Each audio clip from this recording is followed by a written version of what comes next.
I'm ready. Let's fucking do it. Yeah. Welcome everyone to episode 4 of the Hoppy Thoughts podcast. I'm Will and this is Chet. Again, as always, coming to you live from Chet's garage. We have a great show planned for you all today. A lot of excitement, a lot of gaffes, a lot of funnies, a lot of, well, I guess in turn it's kind of sad at some parts, but we'll cross those bridges when we get to them. Did you say gas because we have chili tonight? Gaffes. We did have chili. Chet made some delicious chili. I think you're going to win the chili cook-off, honestly. Because it's so flavorful. I think you're going to be a shoo-in, honestly. I feel like it was a little sweet. I still feel like it was a little sweet. Where are you getting the sweetness from? The ancho chili. It's sweet? Yeah, it's not like in the front it's not what's the word that I'm looking for? I want it to be more savory. I don't want sweet chili. If I wanted sweet chili, I put fucking chocolate in it like the rest of these weirdos around here. Do you put MSG in it? I don't, but that's actually probably not a bad idea. Yeah. I would try it. Oh, I put MSG in the other chili. Oh, yeah? It just makes it. It's just like the secret fuck. Everyone's umami? like, MSG will give you all the bad things, but fuck man, it. I love MSG. Yeah. It's so good. It makes all the food better. And you make fucking great food. I feel like this could turn your food into like a Michelin-starred restaurant. Honestly, part of me, when we went to Paris and had that Michelin star meal, ever since then I've been like, chasing why that can't high. I just like learn this on YouTube? Somebody on YouTube's got like Michelin star recipes on like how to do that. A lot of like, I've seen a couple of videos on Michelin-starred stuff, and a lot of it's like, okay, egg whites, right? Like you mix egg whites in with a thing to make a sauce or something. Yeah. They whip the egg whites first underneath like a little bit of heat to like kind of froth them up a little bit, but they're not cooked. Yeah. And like that is like the secret to like that sauce.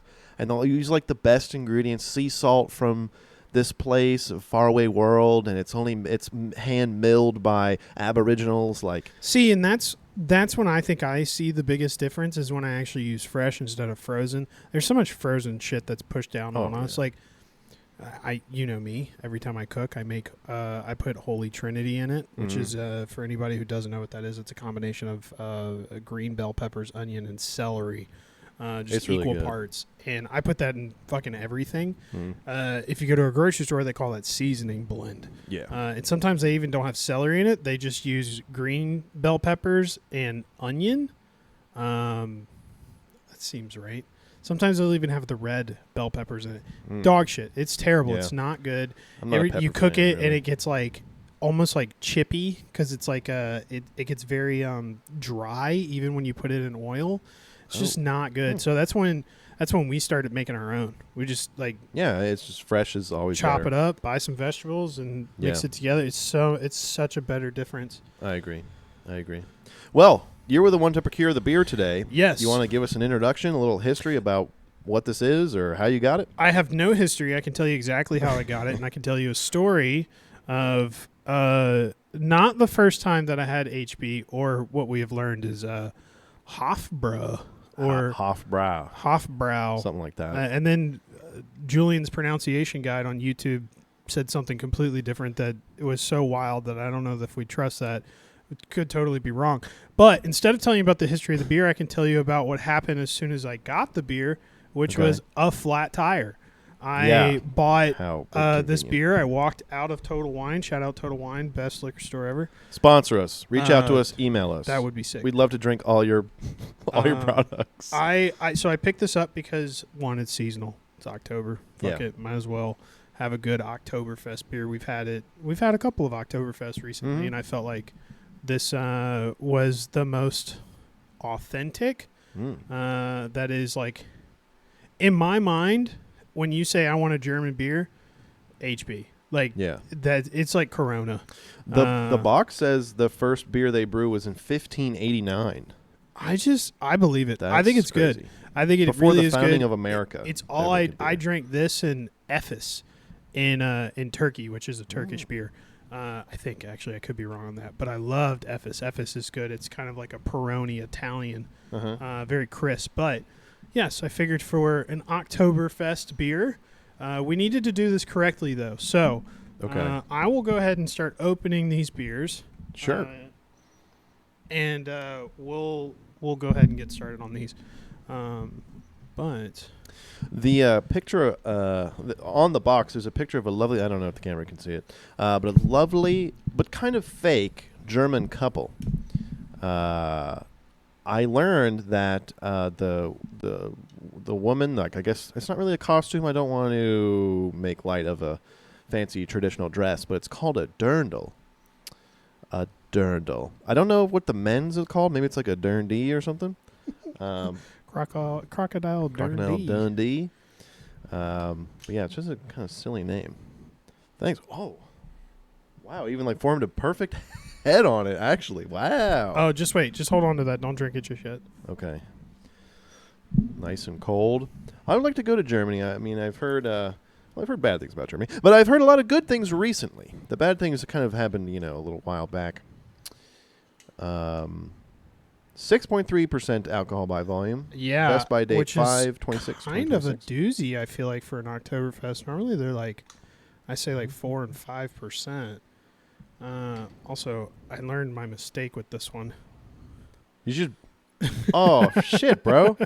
You just I did that. Yeah. I did that on yours. I totally learned what not to do with it, though. So okay, but that's okay. That's also your beer. Yeah, I'm gonna get it in just a second because I'm gonna have to get up.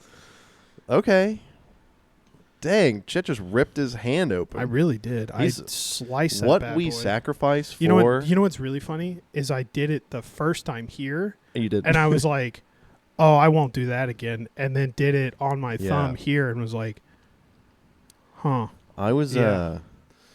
I don't do a lot of work with my hands. I do an oil change here and there. The other day, I replaced the heating element on our dryer. And the heating component was inside of this like aluminum housing. Yeah. And the aluminum housing was just like razor blades on all sides. Oh. And I cut like my thumb and all my like fingers a little bit. It's like, why don't they make it better? I don't know. Big dryer. Big dryer. Big dryer. Yeah, I actually keep getting recommended this one particular You're like video. being so careful to get like blood in your now, beer. yeah, no, seriously. No, you do have 2 beers. Okay. I'll put this one over here. And I have 2 beers. Nice. Beautiful. Labels out. That's important. Labels out, but I won't give it away. Okay. Chet has this third thing. He's had 2 things: the beer, and then the thing to open the beer, and then this third thing, blood. No, I'm just kidding. That he keeps like teasing, and I don't really know what it is. I've asked, is this third thing in the room with us right now? And he keeps saying no. It's where it needs to be. Not in the room with us, but it's about to be. So I'm gonna step away. Yeah, I'll entertain people. Just a second. Give me like 2 minutes. I will have to stop and rinse off. Yeah, please do that. I'll tell a joke. Well, it's less of Chet will scurry on out of here. It's less of a joke and more of a kind of scary story that happened to me the other day. Speaking said the word scary, turns the lights out on me. The other day, in the middle of the night, it was like, you know how we all have cravings. I woke up 2 a.m., a little thirsty, get a glass of water, go to the fridge. And when I get near the fridge, I just had like this taste on my tongue like, hey, I wanted some pickles. And I open up the fridge, hunt for my pickles that you always have on hand. I don't know. I buy a jar of pickles, and it's in my fridge for like 2 or 3 years. I don't think every single place I've lived at, I bought 1 jar of pickles, and then I'll end up moving out before it actually expires. I guess that's the fun of pickles. Anyway, 2 a.m., I'm eating. I get the pickle jar out. These are full pickles, fully fledged pickles. These aren't the spears or the slices or whatever. And as anyone does at 2 in the morning, I open the pickle jar, and I'm eating it over the sink because, of course, don't want to make a big mess. And as I'm eating it, I get like about halfway through, and I start choking on it. Violently choking on it. Well, I guess when you violently choke on something, you you just can't breathe, so you don't make any noise or anything.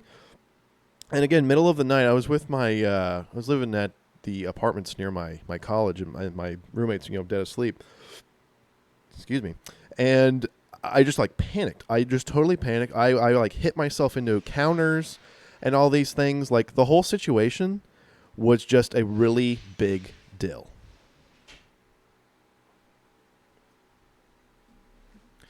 That silence was for effect. Oh, he's got some mugs for us. And whatever that is, I think that's a mug. All right. Oh, so we can double pour these bad boys? Yeah. That's why it was where it was. That's why there is 2. Oh, shit. Okay, let me move my... and yes, it was where it was so that it would stay... Where it was? I'm kind of like yelling out into the open. It's where it was because it needed to stay cold. Is a terrible pour. Maybe the streams will cross and make a good pour. Oh, that's probably the worst pour I've ever done in my whole life. There's a German out there going, what the that's fuck? That's a bad fucking pour. God bless. Sorry, all Germans out there. Or any beer-enjoying folk.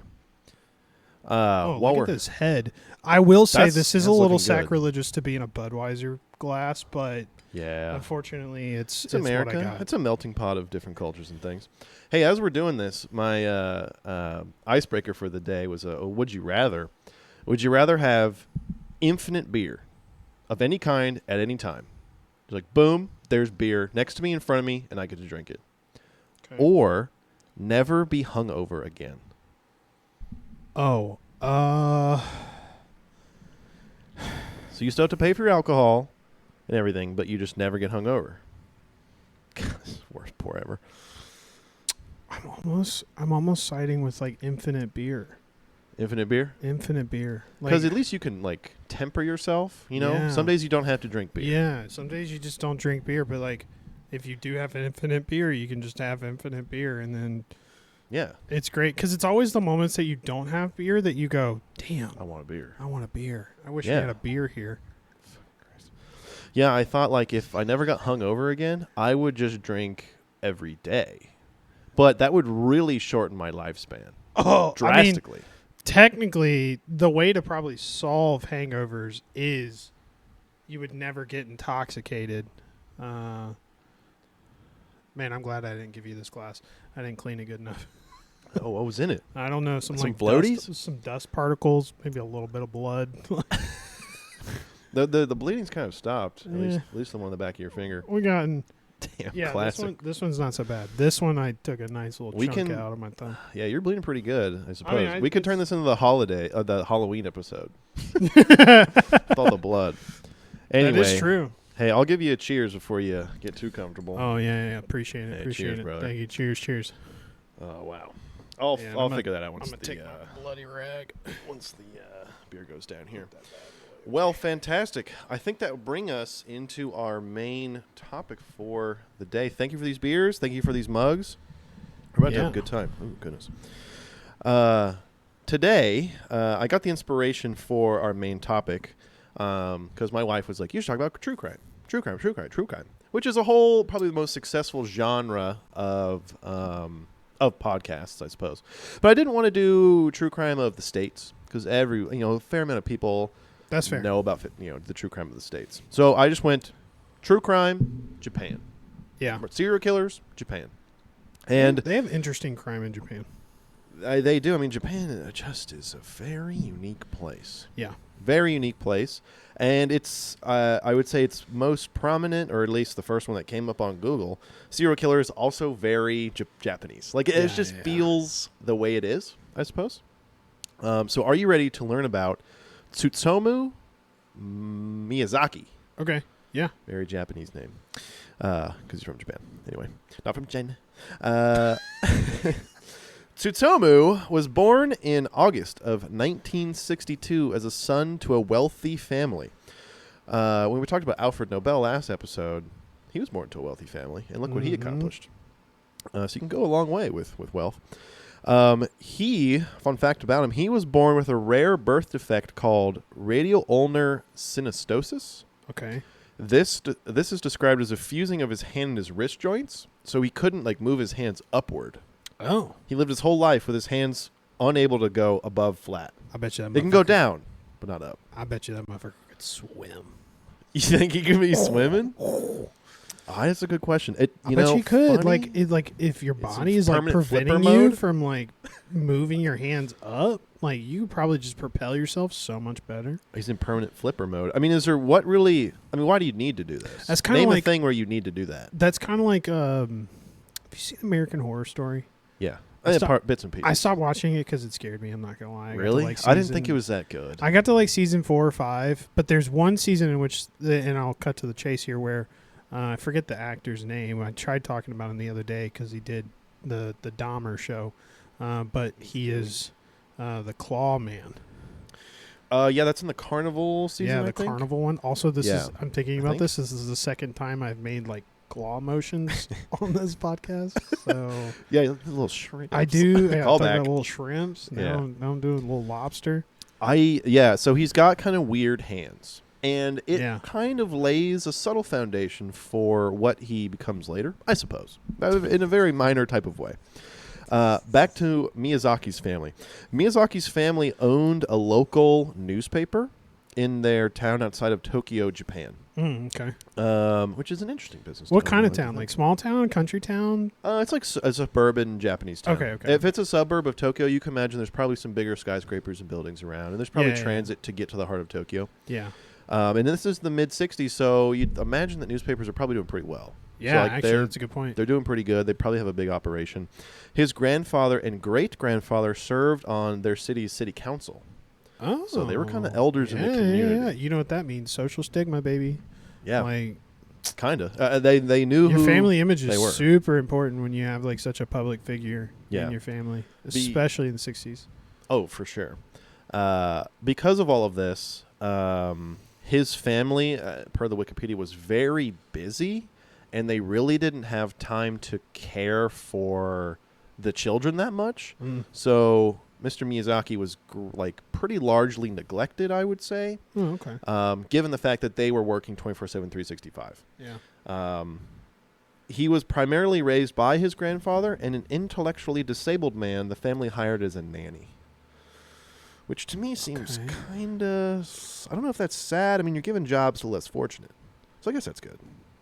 We can leave it with that. I have a thought in my head that I can't get out. I need to say it right now. Go ahead.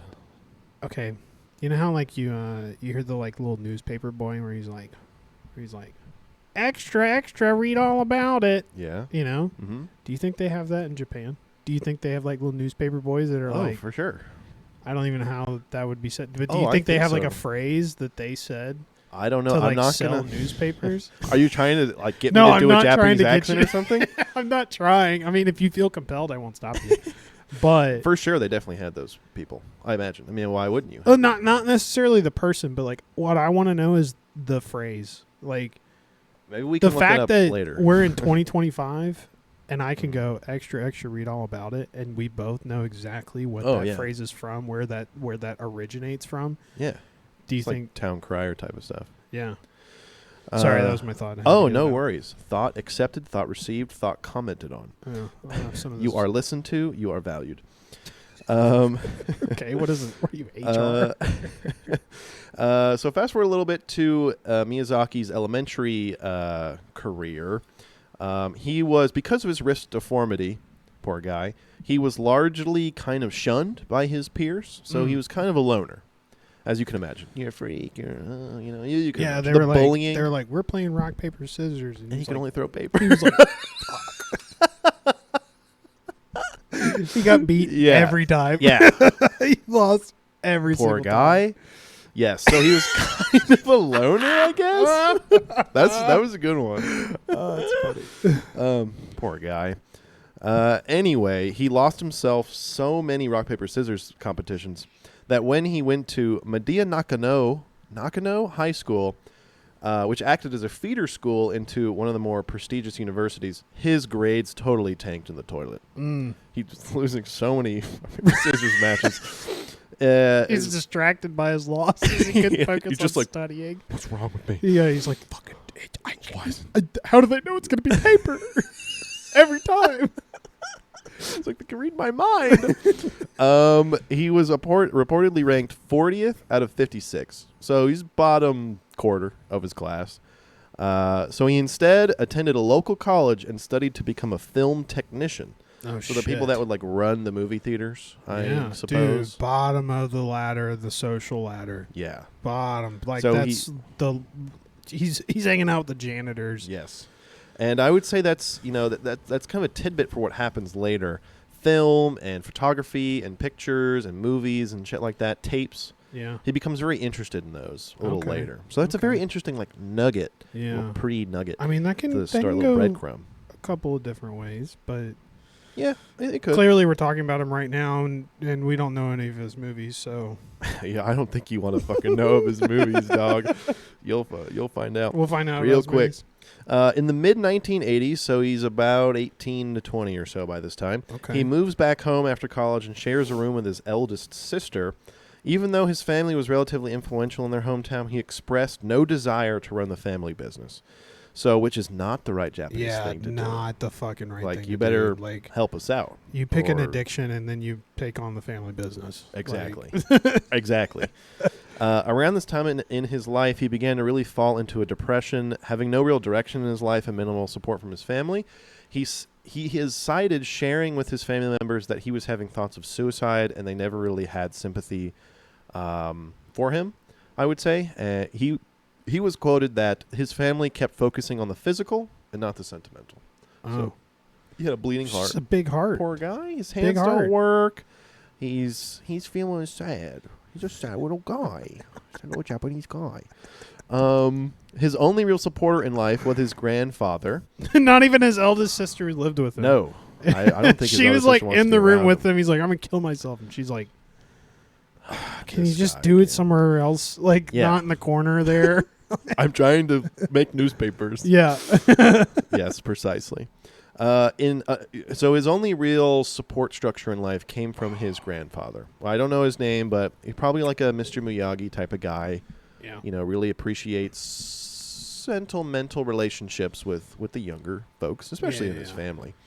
However, I have to deliver some sad news. Uh-oh. In May of 1988, Miyazaki's grandfather passes away. Oh, no. So sad. How? Old age? Yeah, he's probably like, I don't know. It doesn't say, but he passed away. He's just old, unfortunately. Okay, yeah, old. I mean, he was alive when his great-grandfather was alive. So, I mean, Japanese people, they live like a long time. Yeah. So it was probably a lovely life. Because of this, Miyazaki fell into an absolute pit of despair. Like the deepest, darkest depression I suppose anyone could be in at that time. You have no family support. The only family member that supported you is now dead. And you start to go down just a depression hole. That's tough. And what's interesting is that it's weird. This is a weird one. So not too long after the death of his grandfather, someone he loved and cherished, Miyazaki was found eating small collections of his grandfather's ashes. Oh, why is he doing that? That's not good. He was found he's just spooning it into his mouth. Poor little guy. Bro. That's too bad. Dude, why was he doing that?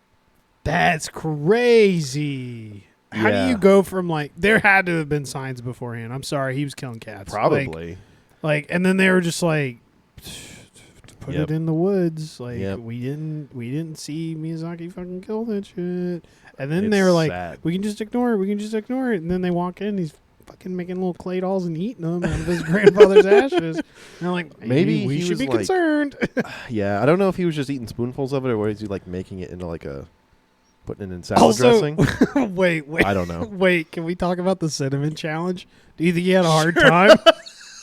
The cinnamon challenge? The ashes challenge? He spits everywhere.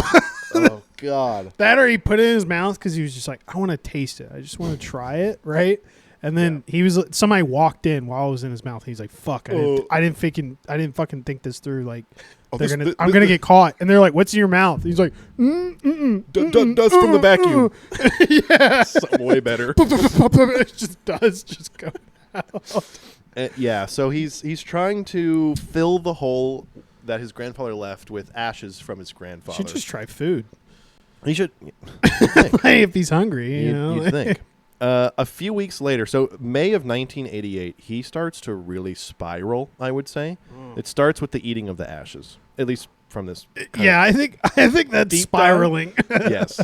A few weeks later, it's recorded that he attempted to peep on his sister in the shower, but he was found by his sister, and then his sister was tells his mom. Yeah. He apparently physically attacked them both. Oh, shit. Okay. Physically attacked them both. You know what's really crazy about that? I feel like in Japanese culture, the peeping Tom thing, it's a really big problem there. Super, I don't want to say super normal, but extremely frequent. Maybe that's a better way I should say that. I know that, but you know the iPhone thing in Japan? Yeah, the camera. Yeah, the camera sound must always be on. It cannot be disabled in Japan because people keep peeping and taking pictures. But that's crazy that's such like a kink. Is that the right way to describe that? That's such a prominent kink. Is peeping Tom, but and like the fact that he peeped, right? Mm. Sister ratted. Yeah. After Sister ratted, he then attacked them. And attacking them is where it's like, oh, whoa. He I'm sure if he just like peeped and it's in the 80s, they would have been they'd have been like, oh, just swipe that shit underneath the rug. Like, it'll be fine. Right. No. He's just a curious boy. And they're like, no, he's a freak. Yeah. So he is spiraling. He's on the way down to a dark place. Yeah. His mother, this is one of the first mentions of this specific thing that I'm about to mention. I loved how I gave it a teaser trailer. I could have just said it. His mom mentioned to him, and it's interesting this is in the Wikipedia article, his mother mentioned that he should try to spend less time making videotapes and go out and get a job. So this is the first mention in his Wikipedia of videotapes. Yeah. He, being the person that he was a very shut-in person. Yeah. In Japanese, there's actually a specific word for this. It's called otaku. Okay. It's a person that spends almost all of their time inside. They never go outside. They order food to their house. They do nothing but play video games all day, watch anime. In his case, like he had mountains of videotapes that were just like pornography, hentai. He had porn in literature form, manga. Wow. Like he was a shut-in person. Yeah. And they have a word called otaku, and I'll get a little bit to that in the end. But so all of that happened in May 1988, or thereabouts. And so fast forward a little bit to August 1988. This is where he begins his killings. This is true crime. He starts to kill. His killing spree goes for around 10 months, from August of 1988 to June of 1989. So his spree, and what I'm about to tell you, happened over just 10 months. Miyazaki, not a spree, but yes. Okay, his pattern of decision making. Miyazaki murdered four girls over this time period, ages 4 through 7, and sexually molested their corpses. I'm not a true crime person, but I hated typing this into this Google form. Yeah. It just made me feel dirty. It's so heavy. It is. I don't, it's not pleasant to think about. That's a good point. One, he's getting out of the house. Step in the right direction. This is part of his rehabilitation. The problem is he probably lived a little too close to a school zone, and it's always been referenced with serial killers, like when they pick and I'm going to say this term, but I don't like using this. Or you know what? I won't use that term. When they pick a victim, they do like a demographic victim type. There is like a profile. Yeah. That they look for. Oh, yeah, I imagine. Specifically, like, can you defend yourself? There's actually an interesting interview from a serial killer who talked on it. Was like, maybe it wasn't an interview, but specifically spoke on like, what am I looking for and who I'm going to attack. And I'm sure that he had some sort of decision making in, hey, this is going to be my demographic of 4 to 7 year olds. I believe it. It's heinous. It's just little girls. It's very, very sad. On August 22nd, 1988, one day after his 26th birthday. So the dude's young. I mean, I'm 28, and you're like, it's young still guy. Kicking, baby. I've never had a murder. I have not murdered anyone. Not murdered anybody. A Mary Kono, maybe. I'll do Kono. Aged 4, vanished while playing at a friend's house. Miyazaki had led Kono into the back of his Nissan Langley, which, side note, looks really cool. Nissan Langley? It looks really cool. Maybe you can look it up after this, or if you have a phone. Oh, no, it's over there. But it's a really cool looking car. It's a really cool looking car. Anyway, he lured her into his car. He then drove outside the city to a secluded area under a bridge and adjacent to a forest. There he accordingly sat alongside Kono for 1.5 hours before murdering her and molesting her corpse. Damn. Yeah. So 1.5 hours of waiting. And probably just thinking about it. Imagine like the nerves. Where do they think he was? I don't think he really had people caring about to where follow he was. up on him. Yeah. He drove back, however, to his house and dumped Kano's body near the woods near his house. So he goes out in the middle of nowhere. What a dumbass. And comes back. Yeah. It's weird. Like, why would he do that? Yeah. He dumped her body. He kept her clothes, however, in his room. Oh, it's his little trophy. He allowed the body to decompose before... Oh, my God. Fucking Christ. Damn, that kind of fucking scared me. It scared me. We'll do a hard cut right now. I think I'm ready. Okay. Fantastic. So, back to the happiness going on off my phone here. Yeah, the warming horrible conversation. Yeah, seriously. I just kept a 4-year-old's clothes in my closet. Yeah. So he keeps her clothes. So he kills her, molests her corpse. I don't trust this dude. And then, but no, he seems like a real jerk. Oh, no. He drives the body back to his house. He disposes of her in the woods and then keeps her clothes. He allows the body to decompose before returning to cut off her hands and feet. And he keeps them in his closet. Ew. He keeps them in his closet. Bro, he's not even just like he's not even like just a freak. He's gross. He's nasty. He's gross. He's yucky. I would go as far as say he's yucky. Yeah, dude, hands and feet in the closet. Baby, like these are 4-year-olds' hands. They're tiny. They're so tiny. It's so sad to think about. Miyazaki burns most of her remains in the family furnace. So, like the rest of her body, he burns in the family furnace because every family has a furnace. And grounds her bones and sends the bone powder, some teeth, and photos of her clothes to her family. What the fuck? Sends a card full of her desecrated remains to her family with a note that says, Mary, which is her first name, bones, cremated, investigate, prove. So he is like, dude, you Catch don't me if you can. He What doesn't, a fucking weirdo. He doesn't have to do that. But he does because he's like so depraved. It's crazy. He should go back to eating ashes. That is actually insane. Eating ashes is like normal, dude. Brush your teeth with like, what do they do that with? Charcoal? He's just doing that with grandpa's ashes. Like, go back to that. Please go back. Like, he's being a real meanie head, I'd go and say. Yeah, and I don't use the meanie head word too often. That's one way of saying that. Real jerk. In October and December of 1988, so 2 or 3 months later, he kills Masami Yoshizawa, age 7, and Erika Namba, aged 4. Wait, what's the time difference? Sorry, I missed like 2 months later. Okay. So he did this, and he's like, 2 months, I'm getting back out there. I guess there's a little bit of time. Toshizawa followed a similar pattern to Kono, but for Namba, he forced her into his car, drove to a nearby parking lot, killed her, and then left her body in the parking lot. Oh, he was looking for a quick fix. Yeah, it was a quick one, I suppose. That's, I suppose, the psychology of this one. Who really knows? I don't know. Yeah, he was maybe having a bad day. But again, he's fucking sick, because a few days later, Miyazaki sends a postcard to Namba's family, reading, Erika, cold, cough, throat, rest, death. He made it out of newspaper and magazine clippings like a fucking movie. I don't honestly know of anyone who's done that except for him. Like all of the American serial killers, did they ever do that? I don't think, because that's like a joke. I don't know. I'm definitely not the person to ask that. But I mean, they definitely. We've seen it so much used in entertainment, right? Where it's definitely used to hide what your handwriting is. Because at one point, for sure, handwriting was a proven way to identify someone. Yes, them to but a thing. Evidence. It was like, yes, your handwriting matches.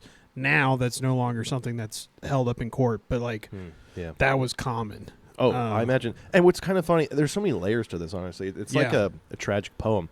His family ran a newspaper and a magazine printing company. Oh, so he had just piles of it around. He just go next door and it's like, haha, I'm going to make Holy shit. Do you think the police police at some point were like, wait, this is the font from this newspaper? Maybe. Holy shit. I don't know. I mean, you can imagine that these girls' families like are so pissed going to the police immediately. Like, this is insane. Yeah. I'm sure they're distraught. Like, talk about spitting in the wound. So that's that. So he's up to 3 total murders by now, all little girls. Fast forward 6 months. In June of 1989. What a piece of shit. Yeah. In June of 1989, so a little bit of a fast forward, he set out to find what would be his last victim. He convinced a 5-year-old girl, Ayako Nemoto, into his car where he murdered her. Yeah. He then took her corpse to his apartment and performed sexual acts on her body for 2 days, apparently. When her body began to decompose, he dismembered it, like you do. Disposing of the torso and head, he kept her hands and drank her blood and ate parts of her hand tissue. If there's rails, he's off 'em. Dude, this fucking guy. If there were Holy marbles, hell. he's lost them. Yeah. Oh, yes. Dude. 1,000%. Yeah. He's gone. He's gone. This is like you're in the basement of a psych ward. This is where you deserve deep basement. Like this community is factors stuff. in yeah. Oh yeah. Like you can't. This is what they made lobotomy for. They were like, yes, yeah, 100%. Yeah. So he's doing bad stuff. He's doing God, yucky dude, stuff. Can you imagine being a cop in like '89 though? You're hot on this guy's ass. You're like, holy shit, I'm gonna catch him. I'm so close. He's gonna slip up. I'm gonna fucking catch him. Like all I need is one more fingerprint, whatever it is, right? We can kind of talk about what the cops must have been thinking or feeling at this time in a moment. Okay. So he's eating her flesh. He's eating the dogs. He's drinking her blood. He then returns to the torso that he disposed of and the head 2 weeks later and picked them up and brought them back to his apartment, fearing he would be caught. So he's kind of getting the nerves. Oh yeah, something must have tipped him off though. Yes. So he's keeping these body parts in his apartment, which is crazy. Yeah, it is crazy. His spree ended when he attempted to take a nude photograph of a young girl at a park. He convinced a young girl to strip naked such that he could take these photos, but however was caught by the young girl's father. Dude, imagine public park. Your kid is naked and a kid is taking and a 30-year-old's taking pictures of her. Bro. You're killing him right there. Yeah. You're murder on site. Yeah. He's not getting away. Oh my God. But in a typical maybe Japanese fashion, he manages the father attempts to beat the shit out of him and restrain him. Yeah. And the little slimy sucker gets out of his grasp, the father's grasp, and he flees. However, I mean, this guy's, I don't think he's very smart. Again, 40th out of 56 in his class. Hands don't work. He comes back to constantly lost rock, paper, scissors. He comes back to pick up his really cool car, his Nissan Langley. Yeah. And when he does, the police are there waiting for him, and they arrest his ass. Dude, fuck yeah. They beat him up. Yeah. At this time, the police search his apartment. Yeah. Because I think they're probably connecting a lot of this together. So I don't know how it works in Japan, but they search his apartment. Bad things are in that apartment. Dude. Bad things. We know what's in the apartment now, but imagine being the first cop in there. The first, like, the rookie cop. Boom. Who's like, I'm new to the detective squad. Like, I'm here to actually help, and I'm like, I'm so excited to be a part of this. And they're like, hey man, we got a call. This guy's kind of a peeping Tom. We're going to see what's going on. Yeah. And he's like, yes, dude, I'm going to catch this piece of shit. And he walks in, bro. It stinks. It stinks. The smell. Oh, yeah. I'm sure he decomposing bodies. I'm sure he opened that door and it was just like nauseating. I guarantee you if that man's still alive to this day, he probably goes, you'll never forget that smell. No. That's insane. Crazy. Insane. And then I'm just getting chills just like thinking about walking in there. Thinking about he's the same guy who opened the fucking closet door and was like, there's kid hands on the floor and like a little clear tub. Bro, I know. What? And again, this whole apartment is littered with pornography, anime. Yeah. It's like so... Yeah, so you know yucky. they're like, this guy's fucking weird. This guy's a weird guy. Sticky. Like, what the hell? And so they search his apartment. Yeah. And they find evidence of cannibalism. They find all the body parts. They find 50. They counted 5,700 videotapes, mostly anime and pornography and slasher films. Interspersed within these tapes were video and photo evidence of him committing all the crimes. Holy shit, he was filming himself? Doing all of this. What? Car, raping the corpses, molesting the corpses, whatever. Whoa. Eating people. He was filming himself doing this and then like making tapes and then putting it on his fucking shelf. That's how they have such good evidence of like he did this at this time, blah blah blah. Because he filmed everything. He just documented literally everything he did. Yeah, dude, what a dumbass. I don't think he had a good head on his shoulders. No, but like of all things, it's like there's two things. If you're gonna do crime, okay, and you're gonna be a videographer, you don't film yourself doing crime. That's like cardinal rule number 1. Yeah, don't get caught because I'm doing crime. Right? Doesn't even matter what the scale of not so bad to really, really bad, which this is even above, I think, really, really bad, right? Yeah, I would say at least 2 reallys. Really, really bad. Yeah, like, I mean, you got to throw a fucking in there somewhere, so it's like really, really fucking bad. But, yeah, you just don't film yourself. This is, and if you get paranoid, people are going to catch you.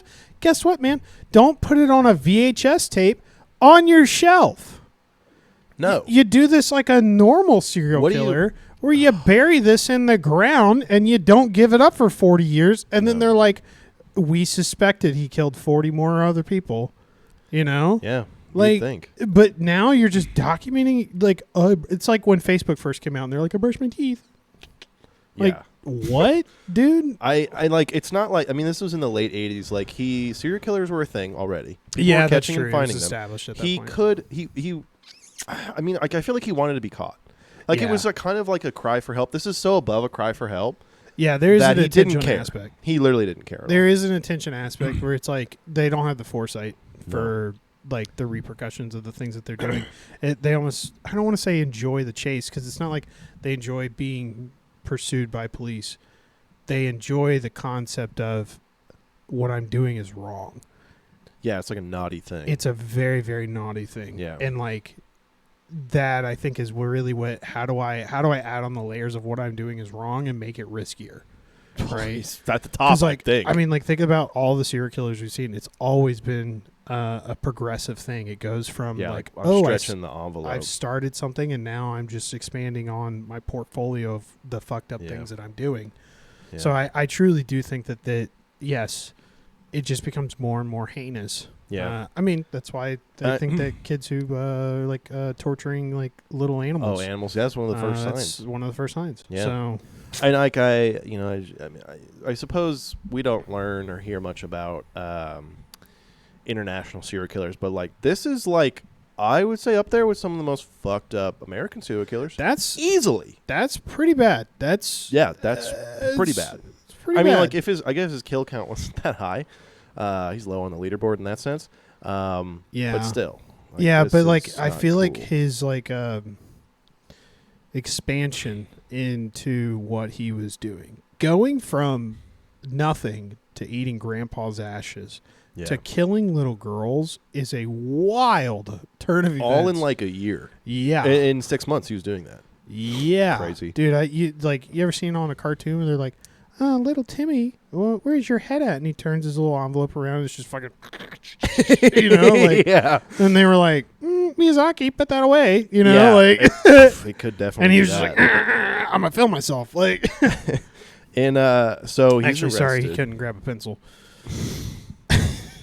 We're bullying him even. No, I am bullying him. Fuck that guy. Yeah. So he's arrested. The cops find all this evidence, hard evidence of tapes, his face, him doing all this stuff. Yeah. He's arrested. His trial lasts 7 years. Yep. 7 years. This is not a quick thing. It was murder and molestation of corpse. Like literally, they have so much proof on anything. Yeah. I don't know what the exact charge. I was gonna say I would wonder if they stacked that shit up, dude. Fucking anything and everything. Oh, for sure. It according lasted 7 years because the defense and the prosecution kept arguing around the concept that he was not necessarily insane, but if you can get a mental health diagnosis, you could dodge a death penalty. You could be in a jail or an institution for the rest of your life, but you can dodge the death penalty if you're diagnosed as mentally ill and you have a couple of different mental illnesses. Mentally. Miyazaki during his trials would constantly and nonsensically mention the Rat Man, which apparently was an alternative and inward personality that would, according to him, take over his body and force him to commit these heinous crimes. The Rat Man. The Rat Man. The Rat Man. That honestly sounds like a superhero. Rat Man. That is Rat Man. Interesting. So even the Rat Man defense did not work. Yeah, good. he even they did like. Imagine they're like, damn it, we got to get rid of the Rat Man. He'd turns out he'd wear like a superhero cape and stuff, the big R on the front. That's the Rat Man. After 7 years on trial. Sorry. No, you're good. The only one who knows that it's actually he is the Rat Man. Everyone else is like, we got to find out who the Rat Man is. But the only other person is like the actual attorney who's like trying to prosecute him. He's like, guys, he's the fucking Rat Man. And everyone else is like, no, we have to find the Rat Man. Rat Man. Yeah. After 7 years on trial, he was sentenced to death in April of 1997. Good. So he was arrested in 88. Fast forward a while till 1997. He's sentenced to death. He was not put to death until 2008. So he's still alive. Yeah. Backlog. Yes, it was kind of a backlog situation. His death sentence had to be approved by so much hierarchy, a bureaucracy of people. Yeah. It had to get to the highest court in the land. And I'm sure that Japan. There's so much public attention too. It's there's almost a financial incentive to drag it on. Maybe. Think about it. Think about how much money people are making by viewership of, hey, Rat Man's fucking still not dead. And they're like, kill the Rat Man. Rat Man. There was why does this sound like a Sunny episode? It does. Because there's the Nightman. Nightmare Wait, Man. Yeah. That's what I think of. The play. That's right. Yes. He was put to death, kind of interesting, in 2008. So relatively recently. 2008 by hanging. They still do hangings over there. Damn. That's kind of... So he's up there torturing. He's up there, choking and all this stuff. Because I don't. We're gonna get easily onto the topic of death penalty here. I don't know that I'm for it, but I definitely don't think I'm against it. I think that there's clear examples of it's a necessary thing when the need is met. When there's a very clear cut 100. I mean, this guy's got probably hundreds of hours of videos of himself doing these things. It's cut and dry. And it's this is just cut and dry, baby. Let's make this punishment terrible. Yeah. And if there's anything that the Japanese do, they do torture. They do. They do a lot of it. They like torture, and hanging is probably one of the lower end of the totem pole of bad deaths. Yeah. So that's sick, honestly. Yeah. And the final fun facts about this one, then we'll move on to our last little segment. As I mentioned, he was an otaku person. He had an otaku personality, a person who is a shut-in, watches anime, porn, plays video games, all these types of things that could describe me. But he inspired in Japan what was called as the otaku scare, which was this big cultural, I would say, maybe revolution away towards being that kind of person. Because it's if you're an otaku person, you're a murderer. It was a one-to-one. Shit, yeah. So all of a sudden, overnight, the stigma is created against these people. Stigma, and so a lot of... And they're like, no, I just sitting at home watching TV. And they're like, no, you're fucking otaku. Yeah, so it was shit. If you... I mean, there was a lot of eyes on people who were like that, I suppose. Probably some public shaming, and your family didn't obviously like that. You didn't get maybe... They're big on social stigmas, or a social ladder. And your prominence in that social ladder is very important. Yeah. So, I mean, I think I just reiterating the things that we already know. Yep. So, very interesting guy. Died in 2008. Committed these heinous acts of murder and cannibalism, and desecration. Not a good guy. Piece of shit. I hope it hurt. Meanie poo-poo head. I might even. And I mean that genuinely. Yeah. Dude, you killed 4 kids. I hope that shit hurt. Again, imagine you're at the park and you see a guy taking pictures of your naked That's not even murder daughter. At that point. That's outright killing them. Man. Yeah. I mean, you're not killing him. You're killing the Rat Man. Oh. You're killing the Rat Man, so you should be in the green. He's like, no, it's not me. It's the Rat Man. And then he turns. You ever seen Harry Potter where it's what's his fucking name who for 4 or 5 movies was a fucking gerbil. Peter Pettigrew. Sure, yeah. I'm glad you remember that because I don't. But yeah, he he turns and he's not a gerbil anymore or a hamster. You're like, that was a fucking dude the whole time. The whole time. Oh, he was with Ron for like his entire childhood. Yeah. Yeah, crazy. What a weirdo. Weird guy. Yeah, fucking freak. He sacrificed his own hand for Voldemort. God bless. He was fucking for the party. Weirdo. Well, anyway, I would like to lighten this up in the last 10 or so minutes here. Oh, yeah? By switching it up and if you turn on a light, I'm just kidding. No. It's a bad joke. I wanted to give you or challenge you, I guess, with a blind ranking. So you don't know what comes next, but you want to rank them between 1 and 5, 1 being your most preferable situation and 5 being your least preferable. Okay. In this case, 5 is least. Okay, got it. Yes.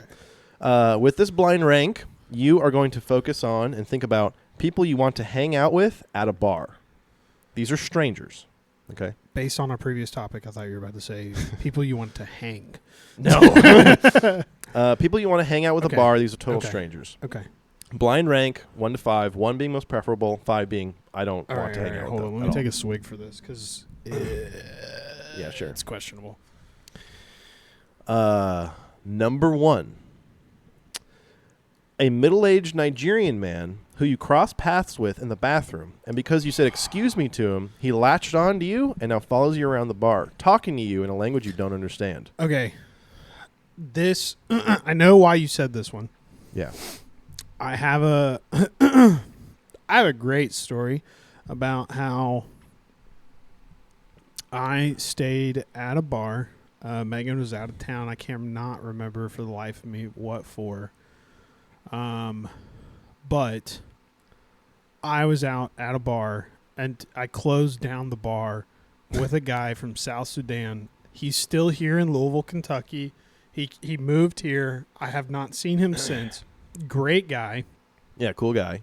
But he spoke English and you understood him. Shocker. I was out at a bar until 4 a.m. I cannot remember half the things that we talked about.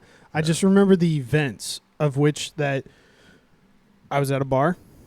I met this guy from South Sudan who's cool as fuck, and we hung out literally all night. He and I met a wedding party for I would say, like, mostly Jewish family.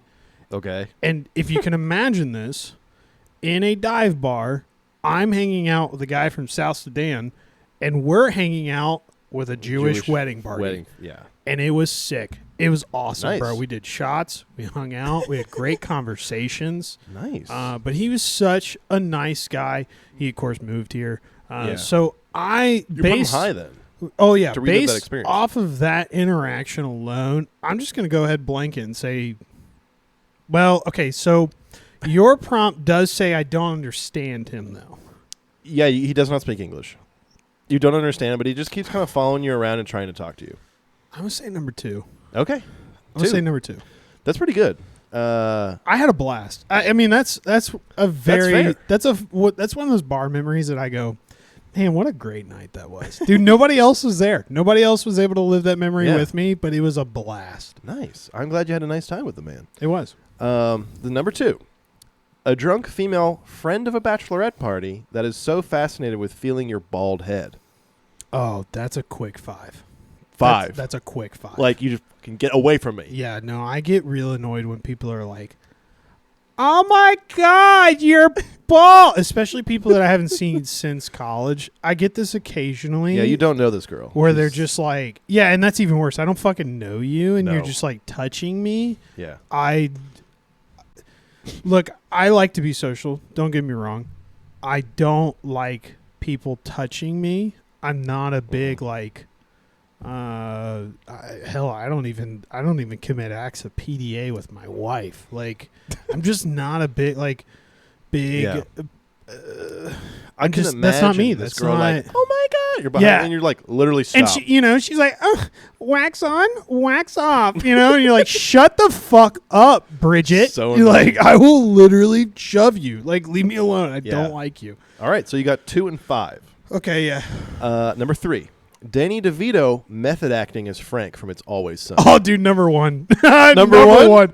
Number 1. Dude, he's that's like crazy. So he's just like, that's I brought so a gun funny to the that bar. I just coincidentally mentioned Sunny this evening, and this is a prompt. But yes, no, Danny DeVito, which funny enough, I found out that he feels so natural in that role. Maybe this is a testament to like him as an actor. He feels so natural in that character. Yeah. As Frank, but evidently he didn't know like how to play his character. Really? At first? He was like really lost.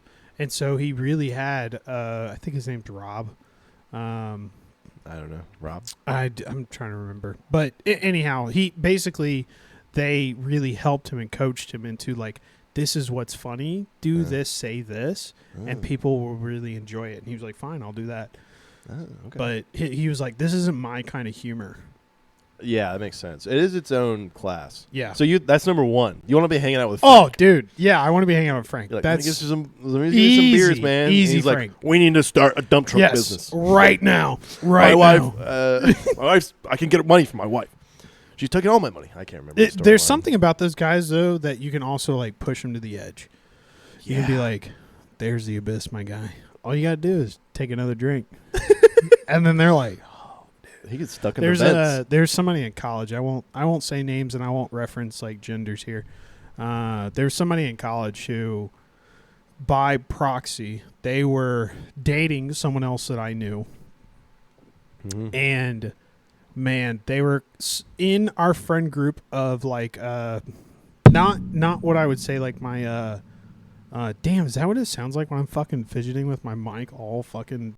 Oh, dude, I'm so sorry. It's like a gunshot. Oh, dude, I'm so sorry. I didn't realize that. That was pretty bad. Okay. That makes me feel so much better, but still, I'm sorry. She... Oh, damn it. I kind of just gave it away a little bit. Whatever. Doesn't matter. Nobody knows. They wanted to be very much a partier. Okay. But they were not in a relationship with someone who was. Okay. And of our friend group, this was like with my immediate family member and a few like 6 or 7 other people in our friend group. They were like, honestly, outside of me and Megan, the only other person who's like, I really, really want to party. Mm-hmm. So when we would be hanging out, I'd be like, fucking take this shot. You're pushing him over the edge. Oh, Chet. Dude, I'm just like, Chet. Yeah, give it a shot. Give it a shot. Go for it. Do one more. And they were a couple years, they were like 2 years younger than us. So it was like, just have fun. Whereas everyone else was kind of a little bit older. Yeah. But I was just like, I can see you're wanting to ride the bull. Ride it, you know? Okay. And, dude, they went nuts. Well, fast forward to now. Just got out of jail like 6 months ago for some not so great stuff, dude. Did they eat people's hands? No, they didn't eat people's hands. Okay. Somebody else ate their hands.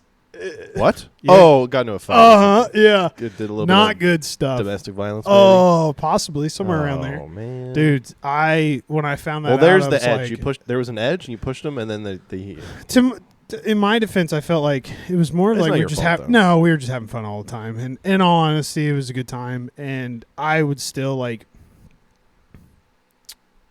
I mean, I did that with a lot of people that I was around because it's always fun to be like, no, let's have a good time. Yeah. Let's constantly have a good time. We could have a bad time, but let's not have a bad time. Let's have a good time. Yes. Yeah. Exactly. Okay. Which is probably my poison to swallow, but you know. Maybe.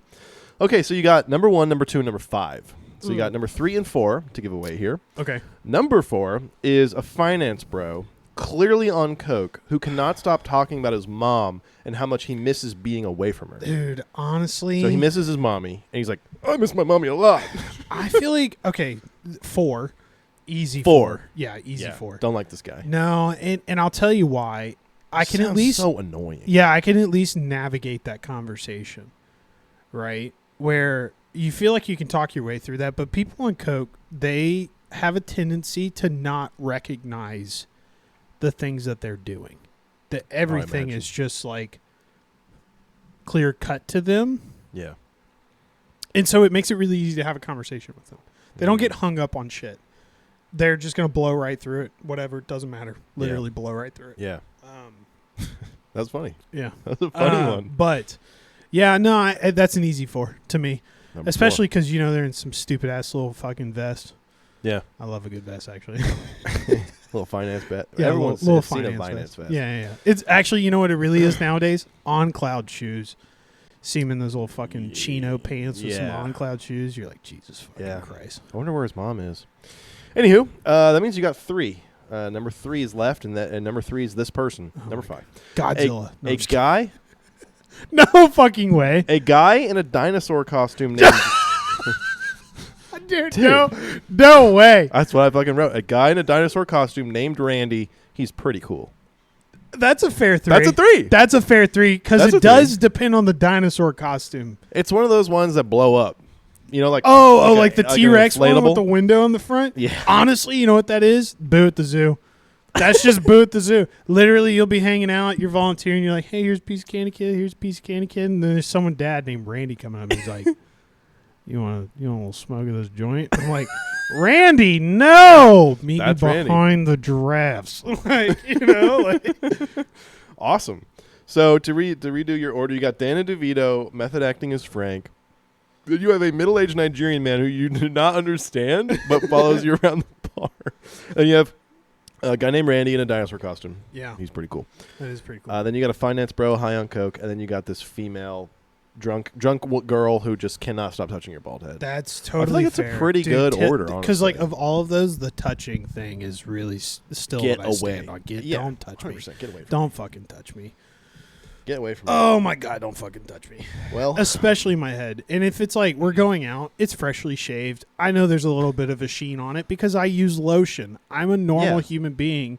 Don't treat me and don't come over here and go like, oh, I want to rub a bald man's head like it's Buddha. You know, get the fuck out of here. Yeah, get away from me. Don't touch me. It's too far. Don't touch me. Imagine you touched her bald head.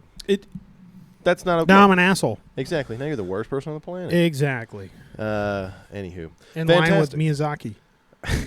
I think that was a great order. And with that, I think it's a great time to end. Thank you all for watching. Again, this is the Hoppy Thoughts podcast. Like, subscribe, drop comments, drop anything. I don't know. Any news is good news, I think. Send us an email at hoppythoughtspodcast@gmail.com. Thank you all for watching, as always. Yeah, thanks, everybody. Enjoy a Hofbro with us if you can. Otherwise, have a great evening. Cheers, folks. Bye, guys.